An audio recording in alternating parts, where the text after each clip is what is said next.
Hi guys, welcome to our channel. So இன்றைக்கி நம்ம இந்த வீடியோவில் எதை பற்றி பார்க்க போகிறோம் அப்படின்னு பார்த்தீங்கன்னா ஹோம்மேட் பீனட் பட்டர் தான். இந்த வீடியோ பார்க்கறதுக்கு முன்னாடி எல்லாம் லைக் பண்ணிட்டு ஷேர் பண்ணிட்டு சப்ஸ்கிரைப் பண்ணிட்டாங்க. சரி வாங்க இப்போ எப்படி செய்யறது பார்த்துடலாம்.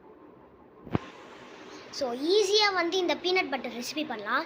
எப்படி செய்யறதுன்னு பார்த்துடலாம். ஃபஸ்ட்டு உங்களுக்கு தேவையான அளவுக்கு வேர்க்கடலை எடுத்துக்கோங்க, வறுத்த வேர்க்கடலையாக எடுத்துக்கோங்க. அப்போ தான் உங்களுக்கு நல்லா பீனட் பட்டர் வரும். அப்புறம் நாட்டு சக்கரை, தேங்காய் எண்ணெய், இது 3 இருந்தாலே சூப்பராக நம்ம செஞ்சிடலாம். வாங்க எப்படி செய்யறதுன்னு பார்த்துடலாம். ஹாய் ஃப்ரெண்ட்ஸ், இங்கே பாருங்கள். இப்போ நான் வீட்டிலேயே பீனட் பட்டர் செய்ய போகிறேன். அதுக்கு தேவையான பொருள் வறுத்த வேர்க்கடலை, நாட்டு சக்கரை, தேங்காய் எண்ணெய் எடுத்திருக்கேன். நான் இது எடுத்திருக்கேன். நீங்கள் இது ஒயிட் சுகர் கூட எடுத்துக்கலாம், அதை பற்றி பரவாயில்ல. இருந்தாலும் எனக்கு இயற்கையான பொருள் ரொம்ப பிடிக்கிறதுனால நான் இயற்கையான பொருள் நாட்டு சக்கரை எடுத்திருக்கேன். ஓகேங்களா? நம்ம நெய் யூஸ் பண்ணலாம். நெய் இல்லாத பட்சத்தில் தேங்காய் எண்ணெய், நல்லெண்ணெய், கடலெண்ணெய், இது 3 தான் யூஸ் பண்ணணும். அப்போ தான் நல்லாயிருக்கும். வேறு எந்த எண்ணெயும் நீங்கள் யூஸ் பண்ணாதீங்க. ஓகேங்களா? வாங்க இப்போ பீனட் பட்டர் எப்படி செய்யுதுன்னு பார்க்கலாம். ஓகே கைஸ், இப்போ பண்ண போகிறோம். ஃபஸ்ட்டு மிக்ஸி ஜார் எடுத்துகிட்டு அதில் ஃபஸ்ட்டு வேர்க்கடலை கொட்டிக்கோங்க. ஓகே,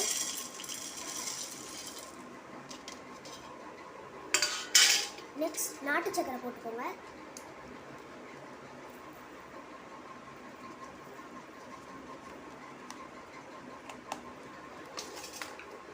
ஃபஸ்ட்டு இது 2த்தையும் அரைச்சிப்போம்.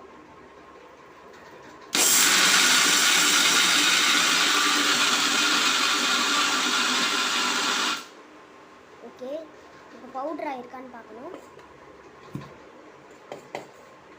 கொஞ்சம் உங்களுக்கு கல் மாதிரி இருக்கும். அப்படி கொஞ்சம் வந்துச்சுன்னா நீங்கள் நல்லா அரைச்சிக்கோங்க. ஓகே, இன்னொரு அடி அரைச்சிக்கலாம்.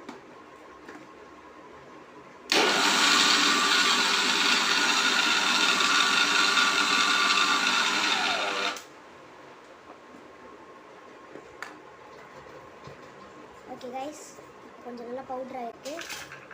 இப்போ இதை தனியாக ஒரு பிளேட்டில் கொட்டிக்கோங்க.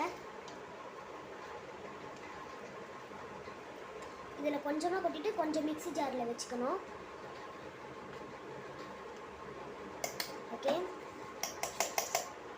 இப்போ இதில் உங்களுக்கு தேவை அதனால் நெய்யோ இருக்கட்டும், கடலெண்ணெய், நல்லெண்ணெய், இல்லைன்னா இந்த மாதிரி தேங்காய் எண்ணெய், அது மட்டும் யூஸ் பண்ணுங்கள், வேறு எதுவும் யூஸ் பண்ணாதீங்க.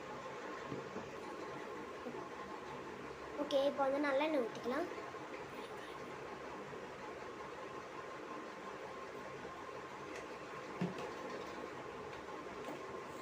இப்போ இதை போட்டு மிக்சியில் அரைக்கணும்.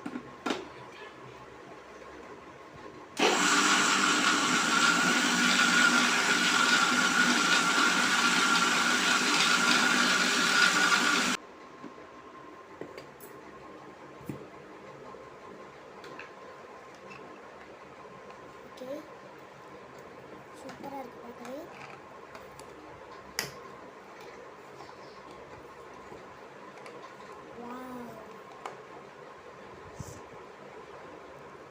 நீங்கள் இதை ஃப்ரிட்ஜில் ஸ்டோர் பண்ணி கூட நீங்கள் யூஸ் பண்ணிக்கலாம்.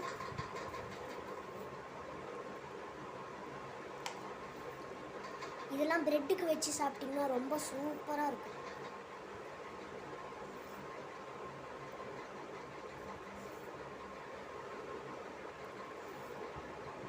எனக்கு கொஞ்சம் டேஸ்ட்டு கொடுங்க.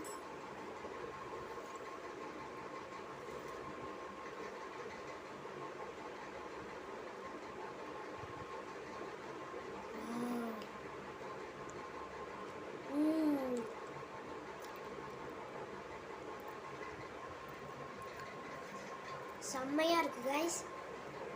நீங்களும் இந்த ரெசிபியை ட்ரை பண்ணி பார்த்துட்டு எப்படி இருக்குன்னு கமெண்ட் செக்ஷனில் சொல்லுங்கள். ஸோ அடுத்தடுத்த வீடியோவில் என்னென்ன உங்களுக்கு ரெசிபி வேணுமோ சொல்லுங்கள். நெக்ஸ்ட் வீடியோவில் சந்திக்கலாம். பாய்.